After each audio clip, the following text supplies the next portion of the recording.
सध्या तळ कोकणात पावसाचा हंगाम सुरू आहे, त्यामुळे वर्षभरापर्यंत पर्यटनासाठी तळ कोकण हे प्रसिद्ध असे ठिकाण म्हणून पाहिलं जातं।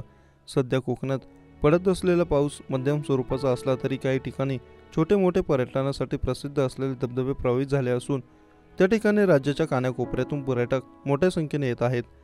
तळ कोकण हे वर्ष पर्यटनासाठी प्रसिद्ध असं ठिकाण असून या ठिकाणी आंबोली, सवडाव, मंगोली धबधबा, बाबा धबधबा असे प्रमुख धबधबे तळ कोकणात आहेत। मात्र या ठिकाणी मोठ्या प्रमाणात पर्यटक येत असल्यामुळे आणि कोकणातील रस्ते हे पावसाळ्यामुळे निसटते झाले असल्यामुळे जिल्ह्याबाहेरून येणारे मोटरसायकलवरून पर्यटक घसरून त्यांना आपला जीव गमवावा लागत आहे।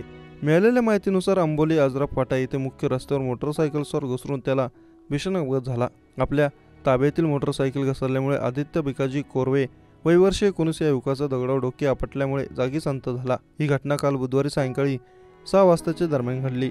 आदित्य कोरवे आणि त्याचे 2 मित्र ओंकार कारेकर व वेदांत कोंडस्कूर हे आंबोली पर्यटनासाठी आले होते। आंबोलीतील पर्यटन आटोपून हे तरुण आजाराच्या दिशेने जात असताना भीषण अपघात झाला आहे। झालेल्या अपघाताची माहिती पोलिसांना कळताच तत्काळ घटनास्थळी आंबोली पोलीस कॉन्स्टेबल दीपक शिंदे आणि मनीष शिंदे हे घटनास्थळी दाखल झाले। अपघातामध्ये मृत पावलेल्या तरुणाला आंबोली प्राथमिक आरोग्य केंद्रात शवविच्छेदनासाठी पाठवण्यात आलं।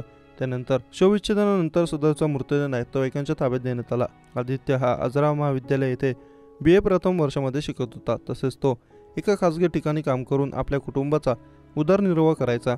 मृत आदित्य त्याच्या पश्चात आई व छोटी बहीण असा परिवार आहे, त्यामुळे त्यांना मोठा धक्का बसला आहे।